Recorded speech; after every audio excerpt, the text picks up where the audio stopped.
If you've ever wondered why online-only banks are gaining so much popularity, then you're in the right place. Today I'm sharing my personal journey and my reasons as to why I left my local bank in favor of online-only banking.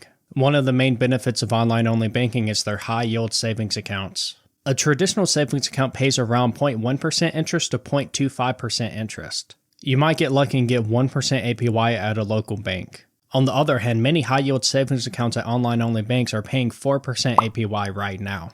I'm sure many of you have heard about interest rates going up. If you bank with an online-only bank, then you'll actually see this reflected in the amount of money that you're getting paid for money in your savings account. If you bank at a local bank, it's unlikely you even noticed. In addition, some online-only banks actually pay interest for money in their checking account as well. Another major benefit is that online-only banks usually have less fees and are less aggressive with fees compared to a traditional brick-and-mortar bank. Many online-only banks have no annual fees, no overdraft fees, or at least give you an easy option to opt out of overdraft fees, and no fees for sending money to another bank account. When I banked at my local bank, if I wanted to send money to a different bank account, I would get charged a fee to do so.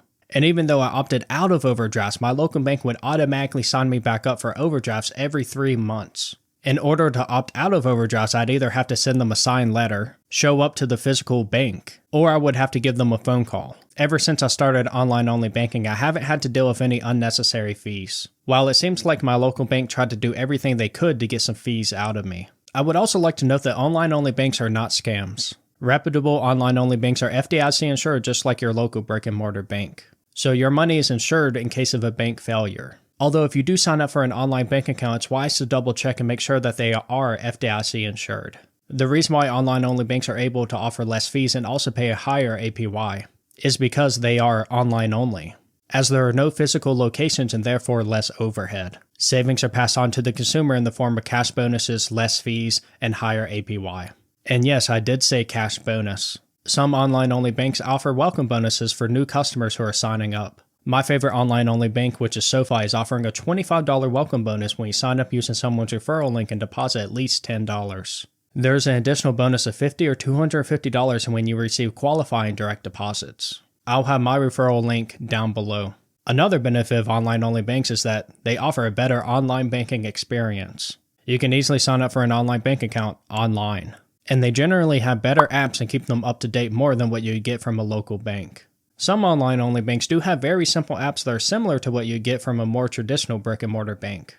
The difference being that it usually works better and has more quality of life features. Most online-only banks offer 2-day early direct deposit, mobile check deposit, safety features like being able to lock your card through the mobile app, and some will also send you paper checks for free. Some even allow you to get additional cash back when you make purchases at select merchants. When I banked at my local brick-and-mortar bank, they had an app, but it wasn't nearly as good as what you get with these other online-only bank accounts. One example is that the app did not allow you to view all of your purchase history. It would only show your transactions in the past 30 days or so. Since switching to online-only banking, I can actually look back to when I first opened the account and see all of the transactions. Some online-only bank accounts offer credit cards as well, which you can manage within their app. Oftentimes, along with also allowing you to view your credit score for free within the app. And some of them still allow you to take out loans, invest, open up retirement accounts, and some of them even allow you to buy CDs as well. When comparing online-only banks to brick-and-mortar banks, it's mostly benefits on top of benefits. Although the biggest con is depositing cash. Most online-only banks have no physical locations, which makes depositing cash inconvenient. It usually involves going to a retail store and paying a fee to deposit cash. Some online-only banks do have their own branded ATMs that allow you to deposit cash at those ATMs for free. But this is a feature that most do not have. Most online-only banks seem to give you access to tens of thousands of fee-free ATMs, which you can withdraw cash from fee-free. If you're someone who deals with cash often, especially when it comes to depositing cash, then online-only banking might not be for you.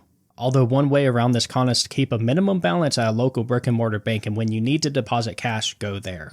In conclusion, online-only banks are generally better than local brick-and-mortar banks in every single way except for when it comes to depositing cash. Since many of them are online only or have very few physical locations, this gives them a cost advantage over local brick-and-mortar banks, giving them the ability to offer welcome bonuses, higher interest, less fees, and more perks. And since they're online only, they usually have better apps with more features. And they're still FDIC insured just like a traditional bank. I switched to online-only banking 5 or 6 years ago, and I haven't looked back.